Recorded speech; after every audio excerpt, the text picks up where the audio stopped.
File fearlessly. And visit Jacksonville.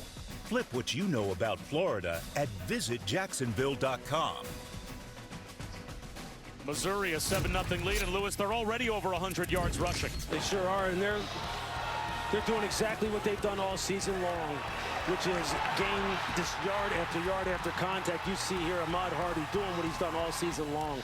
40 yards after contact, and then his running mate Jamal Roberts on the touchdown run behind. Textbook day one install blocking by his offensive line. He punches it in for the score. And what more can you say about this rushing attack? It is the bread and butter and the soul of this offense. 3rd down and 9, and again with Jamal Roberts in the tent, Tavares Jones becomes more of that scat back. He's to the right of Zollers. Straight quarterback run for Zollers. Nothing. James Jackson with an ankle tackle. And that's going to make it 4th down and long. And that should bring out the punt group. It looks like it will. Just keep your eye on James Jackson right here. He's come over the top. It's a great read by him, and it's one-on-one in space against Zollers. And he's able to make the tackle. That's a questionable call on the part of Eli Drinkwitz. All the different weapons you have that can run the football. I don't know if on the 3rd and long type of situation when you're getting down here into scoring territory on the plus first choice. Wesselman lands it in the end zone for a touchback. So Virginia back to the offense here at the TaxSlayer Gator Bowl. Okay, sometimes soap is just soap. But sometimes it's the first everything shower since having a baby. Reminding her she's still her. As part of Capital One Bowl Mania. Bob Wischusen, Louis Riddick, and Chris Button. We're here in Jacksonville. Both of these teams trying to make history. With a win, it would be the first ever 11-win season for UVA in their 136-year history. And Missouri, they're trying to win 9+ for the 3rd year in a row. Eli Drinkwitz has taken this program to new heights. Chandler Morris back to the offense. And just throws it away. And Jamal Edrin in the area, but tossed it out of bounds. 2nd down and 10. You just really study this Missouri defense, led by defensive coordinator Corey Batoon.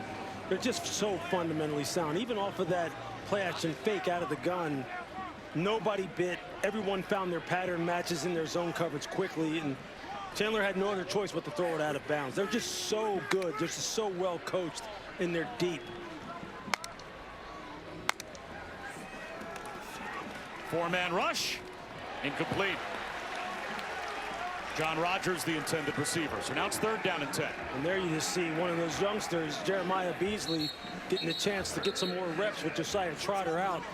And just see how quickly he can just close on the football and create the PBU. And now they've got him in 3rd and long again. The officials in the secondary having a conversation. The clock should have stopped on the incomplete pass. That was the problem. One of the officials spotted the clock rolling. So Chandler Morris has been perfect so far on 3rd down. And Virginia is 4 for 6 as a team. Virginia's been very good all season long. Chandler continuing to show you that he's a good decision maker. Throwing the football with accuracy, he's going to need to deliver again.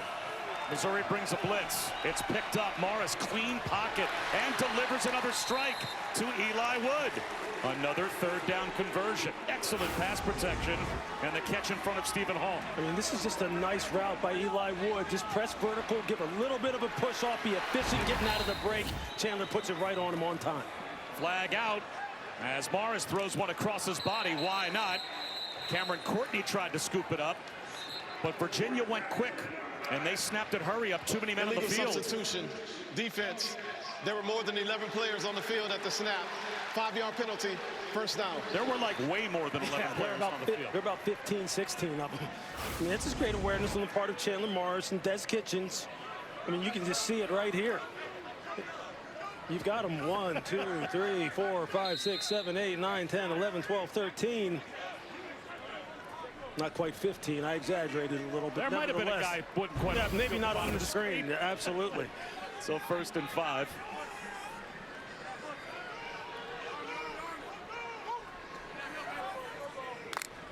Goes Wood in motion. Whaley tries to bounce it outside and gets the edge. Pounds his way across the 45-yard line. Toriano pride. He had some pride trying to stand in there to make that tackle on Whaley. And I'm just going to tell you, when you come from distance like this against a back like Whaley, you have to make a decision. In your mind, you're going, do I really want to do this? They go up-tempo again, and this time Missouri was ready for it. Sage Ennis immediately tackled right about at the line of scrimmage. Well, I'll tell you what, Santana Banner, as a safety, goes 6'3", 210. He goes, hey, you want to pick on somebody my size. These safeties are huge for Missouri. I mean, Marvin Brooks goes 6'1", 204. Dalen Carnell, 6'2", 225. Banner, 6'3", 210. They have got some dudes in the back end that will put their pads on you. Now it's a true freshman, Zay Davis, in a tailback. And he gets a chance. Good run. He's hit at the line of scrimmage. Still got about 3.5 to 4 yards to make it third and manageable. Zay Davis only has 6 carries on the season. You just love the extra effort, continuing the fight and push and see if he can get them in the third and manageable. We're so far tonight, 5 of 7 on third down. Chandler Morris trying to make up for how that ACC title game ended.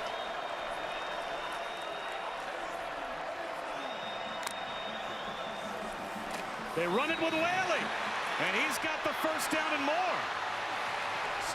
All the way down, somersaulting to the 35-yard line of Missouri. 16 yards for Whaley.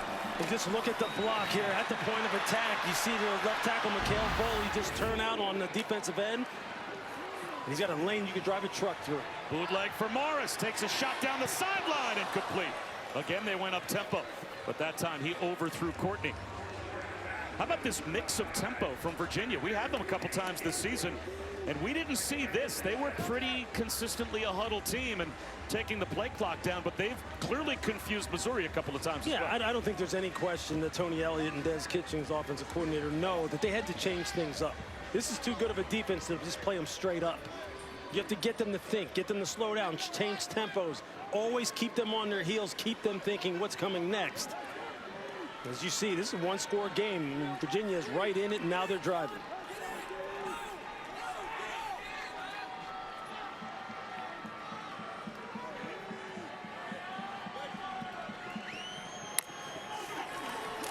Blitz off the edge, and they run right behind it with Zay Davis. And he crab crawls, coast to a first down. About 2 yards short, so another third down coming here as Tristan Newsom made the stop. Yeah, it looks like maybe Missouri had an alignment error as far as how they set their front, because in between the A and B gaps, in between the center and guard and tackle, I mean, there was just no one there. Just no one there by alignment. That's an easy 5-6 yards before you even get touched.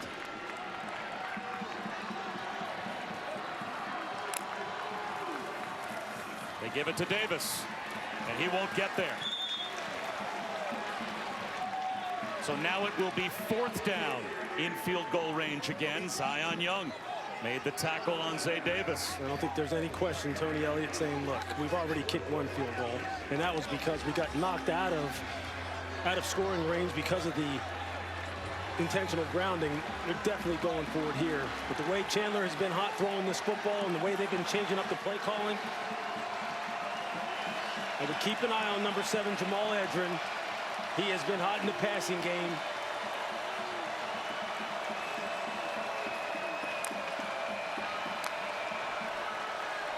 Timeout.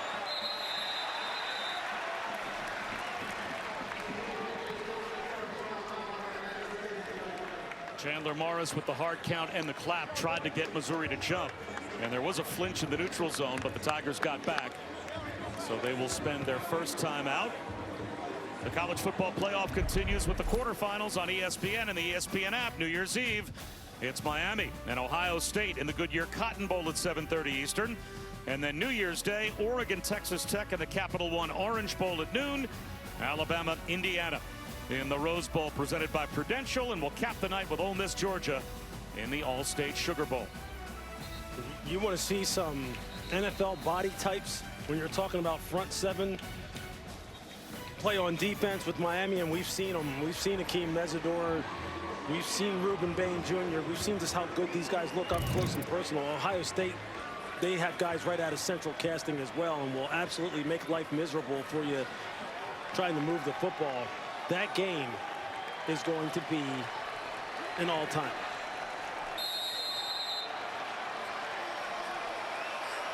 So now, after the fourth down timeout, 44-yard field goal attempt for Bettridge. I'm a little surprised by this, to be honest with you.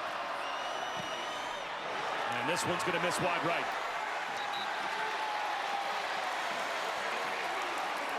The way they've been running the football and the way that Chandler Morris has been dealing as far as the passing game is concerned, I thought Tony would have went for it. He told Chris Button, we're here to get 6s, not 3s. And that was offline right from the get-go. Didn't have a lot of juice behind it.